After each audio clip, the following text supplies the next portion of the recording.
everyone, I am Ariba Tariq Lutfi and welcome to Sante's weekly broadcast, Nazariya, the Power of Experience. Let's continue our conversation about experiences versus knowledge with Pakistan's leading ophthalmologists and their practice in treating glaucoma and sharing that knowledge with our viewers, especially the younger ophthalmologists and the junior ophthalmologists. So today, I would like to introduce one of the leading ophthalmologists in Pakistan, Professor Dr. Tariq Khan.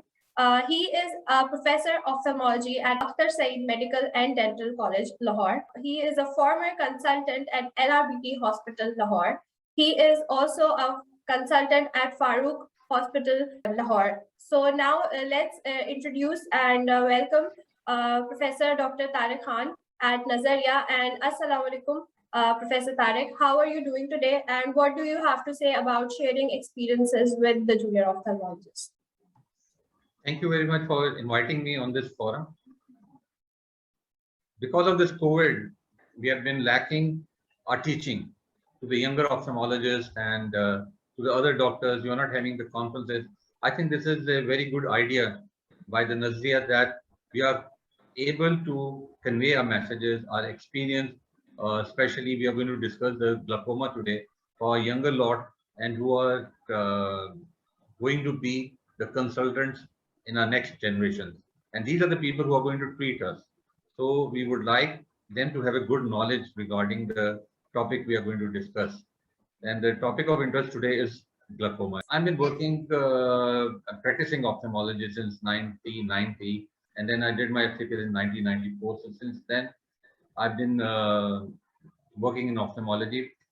Glaucoma is a disease still unknown. The pathogenesis, the treatment, but it has evolved a lot. I remember when there was only one drug for this glaucoma, that was pilocarpine, and then came beta blocker, timolol, and that was a kind of a drug of choice at that stage. And then we came up with new drugs, the new formulations, and still the new molecules are being investigated. It's only because we do not correctly understand the pathogenesis or the pathology of glaucoma or why it happens. For the younger lot, although there's much of the things which are written in the book, like in the younger lot, what I would think is first we have to make a diagnosis, a correct diagnosis. Is patient को glaucoma है भी कि नहीं? Yes. Because there are two forms of glaucoma. एक glaucoma ऐसा होता है congestive glaucoma, तो वो इतनी पेन करता है कि ऑटोमेटिकली वो डायग्नोज हो जाता है. But open angle glaucoma is difficult to diagnose, and 70% are the patients which come for routine examination और उसके हम pick करते हैं. So until unless we know that we have to evaluate the patient, चाहे उसको कोई glaucoma का symptom, usually the open angle is symptomless. Patient को कोई चीज पता नहीं लगती, आहिस्ता आहिस्ता उसकी नजर कम होती जाती है. So especially it is a disease which starts at 40, but it is also seen in younger age. It's easy to suspect. I'm not saying easy to diagnose, easy to suspect. एक patient आया, आपके बाद उसकी नजर आपने उसकी नजर check की, and then उसका intraocular pressure एक routine बनाया. The different hospitals in Lahore, the Trust Hospital especially, जब patient enter होता है तो उसका eye pressure check हुए बगैर वो आगे मूव ही नहीं कर सकता. So it's a computerized slip. पहले जाएगा नजर check होगा. The very next thing will be the intraocular pressure, which is a kind of a screening programs which are being carried out at Trust Hospital, जो almost 1,800 patients daily basis पे देखते हैं. और कोई ऐसा patient नहीं होता जिसका intraocular pressure check ना हो. और जो हमारे private clinic पे आते हैं, whether they come for refraction, at least हम उनका pressure लाजमी check करते हैं. और एक आंख की नस होती है अंदर, उसको देख के भी हमें पता चल सकता है कि सस्पेक्ट कर सकते हैं कि इस पेशेंट को ग्लाकोमा हो सकता है. खाली सस्पिशन पे अपने पेशेंट को नहीं बताना कि आपको ग्लाकोमा है, because it's a kind of stigma. जैसा कह दिया आपको कालम होती है तो पेशेंट उसी वक्त घबरा जाता है कि मुझे पता नहीं क्या है, क्योंकि कालम होती का कॉन्सेप्ट है कि नजर बंद हो जाए तो वापस नहीं आती. इट इज ऑल्सो करेक्ट, लेकिन पेशेंट को आपने फौरन नहीं बताना कि जी आपको कालम होती है सस्पिशन पे, until and unless आप उसके पूरे डायग्नोस्टिक टेस्ट कर लें. एक तो ये बात है कि आपने डायग्नोसिस करना है, सस्पेक्ट करना है, हर एक पेशेंट का इंट्राओक्यूलर प्रेशर चेक करना है। कोई भी पेशेंट चाहे वो किसी भी बीमारी के साथ आया, आपने ये नहीं कहना ये तो नजर चेक करवाना है तो मैं प्रेशर नहीं चेक करना, no it's not like that. हर एक पेशेंट का आपने प्रेशर चेक करना है। This thing we have been teaching for the last 20 years and I am thankful to the glaucoma society जिसने ये अवेयरनेस की अमंग द ऑप्थेमोलॉजिस्ट कि आपने ये प्रेशर लाजमी चेक करना है। And now it is I think it's almost 99% ophthalmologist वो प्रेशर चेक करते हैं। एंड दैट्स द रीजन कि आजकल जो परमानेंट ब्लाइंडनेस है because of glaucoma it has gone down, although it is still there, लेकिन वो कम हो गई है only because of the awareness among the ophthalmologists, which is also this program is also among the creating an awareness among the ophthalmologists. Agreed. Then there are different tests जो हम करते हैं उसके लिए, उसमें आंख का प्रेशर चेक करते हैं, yes. लेकिन हर प्रेशर ग्लाकोमा नहीं होता। And then we have to know कि इसमें कौन कौन से रिस्क फैक्टर्स हैं, लाइक जेनेटिक्स। अगर आपके फादर मदर में ग्लाकोमा है, you are prone to develop glaucoma. तो जब हिस्ट्री लेते हैं आपने ये लाजमी एक सवाल लाजमी किया करना है कि कोई फादर मदर को ग्लाकोमा की हिस्ट्री तो नहीं है। फ्यू ऑफ द पेशेंट दे कम कि डॉक्टर साहब मेरी मदर को या फादर को ग्लाकोमा था, काइंडली मुझे उसके लिए भी चेक कर लें बिकॉज दे ऑलरेडी नो। तो हम तो वैसे रूटीन में चेक करते हैं, तो दैट इज इम्पोर्टेंट कि हिस्ट्री में आप इसको रूल आउट करें because this is a disease if diagnosed early can be treated and you can prevent a kind of a permanent blindness. अगर आप एक दो पेशेंट में परमानेंट ब्लाइंडनेस प्रिवेंट करते हैं ओनली बिकॉज ऑफ एक दो सवाल पूछने हैं और आपको पता चल जाएगा। So once you check the intraocular pressure, फिर और जो हमें ग्लाकोमा सोसाइटी वाले हैं उसका एंगल देखना है, वो टेस्ट हम रूटीन में करने चाहिए जो रूटीन में मेरा ख्याल है नहीं होते, लेकिन प्रेशर लाजमी चेक होता है। So screening programme is more important which is being very well conducted in the vicinity of Lahore या बड़े बड़े जितने शहर हैं उनमें उन्होंने एक बना दिया हुआ है कि हमने ऑक्यूलर प्रेशर चेक करना है। फिर हम आँख की नस का एग्जामिनेशन करते हैं, उसमें ऐसी चेंजेस होती हैं जो हमें सस्पिशियस को सस्पेक्ट करते हैं कि इस पेशेंट को काला मोतिया हो सकता है। फिर उसके बाद हम उसके टेस्ट करवाते हैं, विजुअल फील्ड्स हैं, OCTs हैं, ये सब टेस्ट करने के बाद you collect the data and then make a diagnosis. But once you have made the diagnosis, जब कंफर्म हो जाए कि जिसको काला मोतिया है, तो then you sit down with the patient, sit down with the family of the patient and discuss with them कि ये ऐसी बीमारी है कि जो आगे चल के आपको प्रॉब्लम कर सकती है, राइट टाइम पे उसकी डायग्नोसिस हो गई है, एंड टेल देम कि आपके बाकी जो फैमिली मेंबर्स हैं they are also prone to develop, जो ब्लड रिलेशंस हैं, तो उनको भी एक दफा लाजमी वो आपसे या कहीं से लाजमी वो चेक करवाएं। सेकेंडली जो आपके बच्चे होंगे उनको भी आपने एक दफा बताना है कि आप जब बड़े होंगे तो आपने एक दफा ये चीज है तो आपने भी उसके लिए चेक कराना है। एंड सेकेंडली जिनको डायबिटीज है they also more prone to develop जैसे ओपन एंगल ग्लाकोमा, मायोपिया जो माइनस नंबर की ग्लासेस लोग लगाते हैं, they are also more prone. तो जब भी अपने रिफ्रैक्शन करवाने हैं, अपने एनक चेक करवाने हैं, तो उनको कहना है कि आपने इन फ्यूचर आपने जहाँ भी एनक चेक कराएं डॉक्टर से लाजमी पूछना है कि मुझे काला मोतिया है कि नहीं, because that can prevent the side effects of जो काला मोतिया है, because they can become a burden on the family, a burden on the society. So उसको prevent करने के लिए we have to be very very careful in picking up these patients. Nowadays अपने patient को एक और तसल्ली भी देनी कि वो सब जो आपकी बातें हैं, जो आपके मिथ्स हैं, जो पुराने मिथ्स हैं कि ये जो काला मोतिया हो गया तो मैं ब्लाइंड हो जाऊंगा, no, it's not like that. Okay. We have the treatments, we have the drugs, we have the medical treatments, we have the surgical treatments, we have laser. इतना evolve हो गया हुआ है. So nowadays becoming blind for glaucoma, I think अगर doctor ने pick किया and the patient is regular on his or her medication और उसको follow up ठीक करवाता है, I don't think the patient will end up in blindness. So diagnosis is the most important thing and suspicious. वो कहते हैं you're innocent until proven guilty. Yes. So a patient is a glaucoma patient until it is ruled out ये glaucoma इसको नहीं है. So every patient who comes into clinic after the age of 40 years, हम इसको ज़हन में बनाएं कि ये glaucoma का पेशेंट है. अपने ज़हन में बनाना है. until unless we rule out कि इसको वाकई ग्लाकोमा नहीं है. तो आई थिंक अगर ये हम अपने ज़हन में रखेंगे तो पिक करने के चांस, ना पिक करने के चांसेस कम हो जाएंगे. तो एवरी पेशेंट व्हिच कम्स, आप उसको सस्पेक्ट करें, इसको अगर डायबिटीज है तो ये ग्लाकोमा है, फिर आप उसके लिए एवेलुएट करें, चेक करें. फिर पेशेंट की once you make a diagnosis, you उनको कंसोल करें कि ऐसी बीमारी नहीं है कि आप बिल्कुल ब्लाइंड हो जाएंगे. दे आर डिफरेंट ड्रग्स, लेकिन they have to take regularly. ये नहीं है कि 2 हफ्ते इस्तेमाल की. उन्हें ऐसे समझाना है जैसे आपको ब्लड प्रेशर की दवाई है. अगर आप ब्लड प्रेशर की दवाई खाएंगे तो आपका ब्लड प्रेशर कंट्रोल रहेगा, अगर आप नहीं खाएंगे तो ये कंट्रोल नहीं रहेगा. इसी तरीके से अगर ये आप दवाइयाँ डालते रहेंगे, मैं तो पेशेंट को कहता कि आपने खाना भूल जाना है, अपनी दवाई नहीं भूलनी.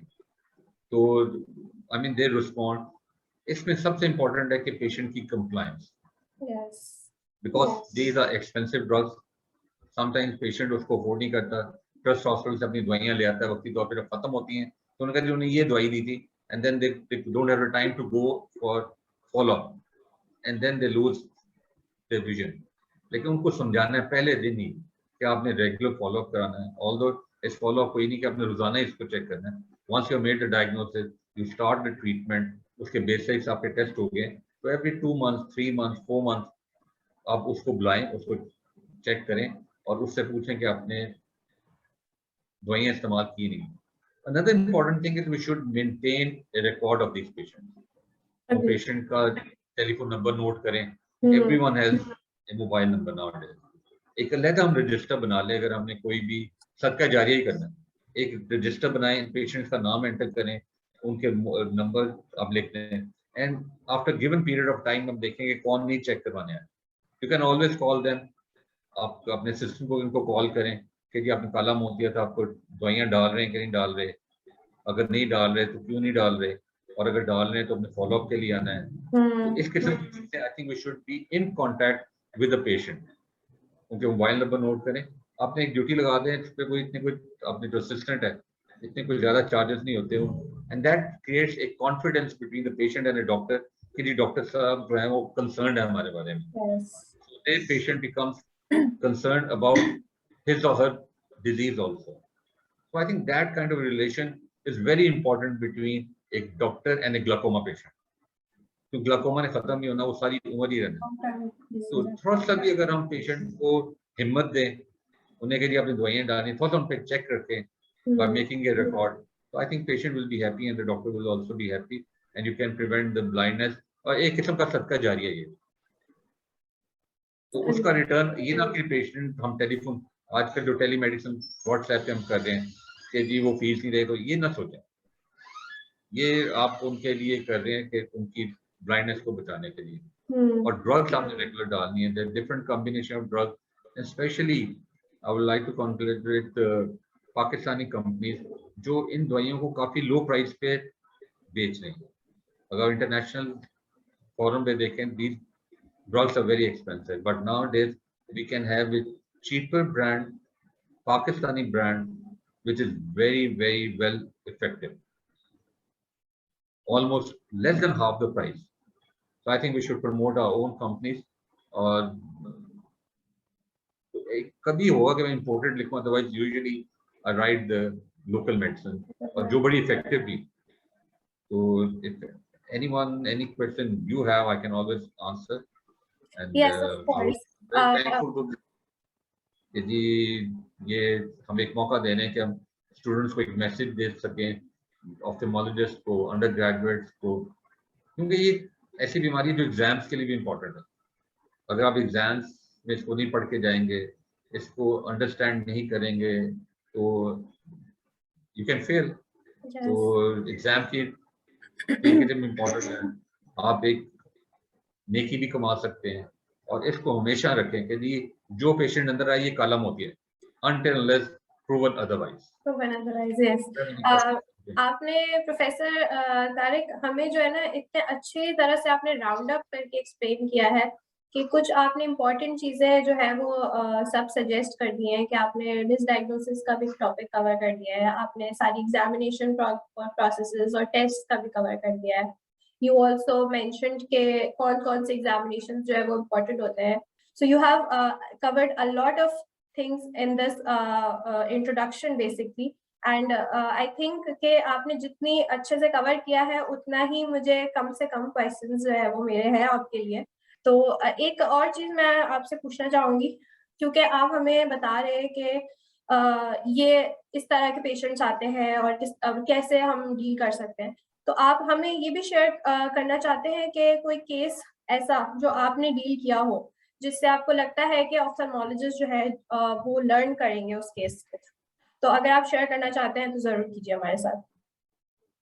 बेसिकली हम विट्रोरेटिनल सर्जन, और विट्रोरेटिनल सर्जरी के बाद पेशेंट आते हैं हाई प्रेशर के साथ, और कई जब ऑपरेशन के बाद आप उनको स्टीरॉयड दवाइयाँ देते हैं, फिर मायोपिया के पेशेंट में ऐनक उतारने के लिए उसके बाद आप स्टीरॉयड दवाइयाँ देते हैं, दैट कैन कॉज ग्लाकोमा और हाई इंट्राओकुलर प्रेशर। तो always when the patient comes to you after surgery, आप उसका इंट्राओकुलर प्रेशर चेक करें, चाहे कोई भी आपने सर्जरी उसकी की हो, चाहे ग्लाकोमा है या नहीं है, अनटिल आप वो ड्रग को विड्रॉ करें। अगर ड्रग को यूज करते रहेंगे तो that can cause a problem. And I have seen many patients जो काले मोती से ब्लाइंड हुए हैं, उनकी एक आध आंख, जो ऑपरेशन के बाद स्टीरॉयड आई ड्रॉप लगातार डालते रहे। They went to the doctor, उसने उसका इंट्राओकुलर प्रेशर चेक नहीं किया आफ्टर सर्जरी, क्यों, और स्टीरॉयड दे रहे हैं। So steroid eye drop are the drops or the drug which can cause glaucoma. Yes. That is drug induced. So I would like to share कि मेरे जो drug induced glaucoma है, और कोई भी पेशेंट किसी वक्त भी जब वो स्टीरॉयड इस्तेमाल कर रहा है पिछले 3-4 महीने से, he can become steroid responder at any stage of his or her treatment. So in patients के लिए मैं कहूँगा कि जब आए इनका इंट्राओकुलर प्रेशर लाजमी चेक करें, क्योंकि इनको पता नहीं चलता। एंड समटाइम्स एलर्जी के जो पेशेंट होते हैं, जो खारिश करते हैं, उनको स्टीरॉयड वक्ती तौर पर हम दवाई देते हैं, वो बेहतर हो जाते हैं, लेकिन वो समटाइम्स खुद भी सेल्फ मेडिकेशन करते रहते हैं और स्टीरॉयड डालते रहते हैं, और जब आते हैं ऑलमोस्ट विजन उनकी कम हुई होती है, ग्लाकोमा उनको परमानेंट हो चुका होता है, तो उनको भी आपने बताना है कि स्टीरॉयड आई ड्रॉप आपने सिर्फ तभी इस्तेमाल करते हैं जब किसी डॉक्टर ने कहना है, और for a given period of time. Yes, exactly, that is very important. हाँ जी, दीज आर द पेशेंट, और हमारे डॉक्टर्स को पता होना चाहिए कि ये नहीं है कि ये पहले स्टीरॉयड रिस्पॉन्डर नहीं था तो ये स्टीरॉयड रिस्पॉन्डर नहीं होगा।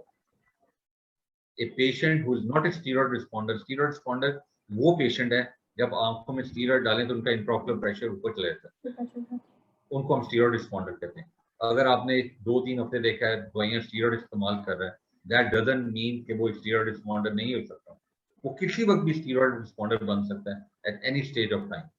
तो इससे जब भी है तो इंट्राओकुलर प्रेशर लाजमी चेक करें।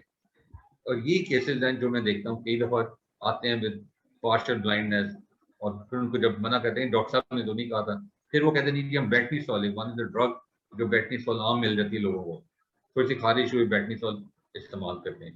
तो I think we should also educate the general population about using the drugs. Just वो दुकान पे गए, वहाँ से बेटनीसोल ली और वो इस्तेमाल करें। वो काले मोती की दवाइयाँ देते हैं, इनफैक्ट वो काला मोतिया होता नहीं, उसको ब्रेन ट्यूमर होता है, pituitary tumour. So you have to be very careful regarding that. तो उसका डायग्नोसिस बनाना इज वेरी वेरी इंपॉर्टेंट। तो दैट्स, और गोनियोस्कोपी करना, ये हमारे अंडर ग्रेजुएट और ग्रेजुएट, क्योंकि इट टेक सम टाइम, उसको गोनियोस्कोपी करें एंड सम टाइम आपकी ट्रीटमेंट ही चेंज हो जाएगी। गोनियोस्कोपी इज ए प्रोसीजर जिसमें हम देखते हैं काला मोतिया किस टाइप का है। तो समटाइम्स गोनियोस्कोपी अक्सर लोग आजकल नहीं करते, डॉक्टर इम्तियाज हैं वो कहते हैं फॉरगॉटन आर्ट है ये, कि जो हम भूल गए हैं, जो हम नहीं करते। तो I think people should also do gonioscopy regularly.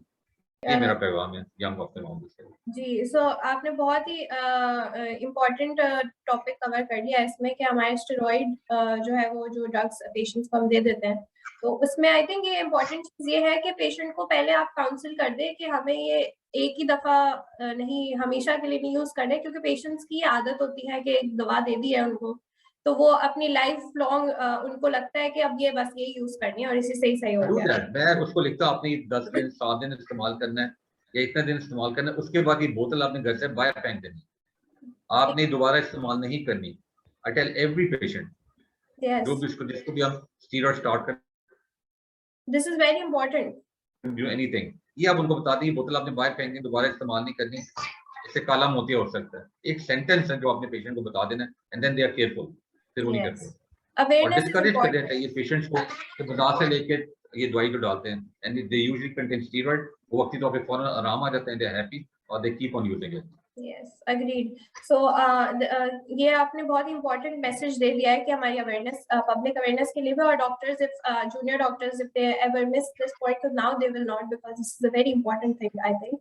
और दूसरे आपने एक और चीज मेंशन करी थी कि gonioscopy which is a forgotten art, जो आप कह रहे थे, मेंशन कर रहे थे, सो वो भी एक इंपॉर्टेंट चीज है। हमें पता होना चाहिए कि किस तरह का ग्लोकोमा हुआ है, काला मोतिया किस तरह का है पेशेंट को, तो ये भी पता होना चाहिए। So professor Tariq, thank you so much. आपने जो है वो काफी अच्छे तरह से हमें चीजें एक्सप्लेन की है। बस एक राउंड अप मैसेज जो है वो at the end of this session में आपसे पूछना चाहूंगी कि कोई ऐसी चीज जो आपको लगता है आप मिस कर गए हैं और कोई एडवाइस देना चाहते हो अपने जूनियर ऑफ्थल्मोलॉजिस्ट को, तो जरूर दीजिए। एडवाइस जो पहले मैं बता चुका हूं आपको कि every patient is a patient of glaucoma until proven otherwise. Yes. अगर आप ये ध्यान में रखेंगे तो आपको देखेंगे उस तरीके से, तो आई थिंक ये अगर ये लाइन आप ध्यान में रखें तो I don't think you will be able to miss any of the glaucoma patient. हर पेशेंट को संदीप ग्लाकोमा ही है, उसको उस तरीके से टेस्ट करें until proven otherwise। ये अगर मैसेज नोट कर लेते हैं और इस पर अमल करते हैं तो I think you will be able to take all the cases of glaucoma. So thank you very much for inviting me and carrying out this interview. Thank you so much sir Tariq, आपने बहुत ही अच्छा हमें एक round up and में advice जो है वो एक दिया है कि every patient is a glaucoma patient until proven otherwise. और ये एक मुझे लाइन मुझे खुद भी ये हमेशा याद रहेगी, and I think it's a very good advice for the junior ophthalmologist, वो ये चीज याद रखेंगे। आपका टाइम देने के लिए हमें बहुत शुक्रिया, और नजरिया आपका शेयर करना हमारे लिए बहुत इंपॉर्टेंट है और बहुत वैल्यूएबल है हमारे जूनियर ऑफ्थल्मोलॉजिस्ट के लिए भी। So thank you so much for coming and joining with us here today. It was a wonderful session and it was a lovely time meeting with you. And thank you very much. Thank you. Thank you. Allah Hafiz. Allah Hafiz.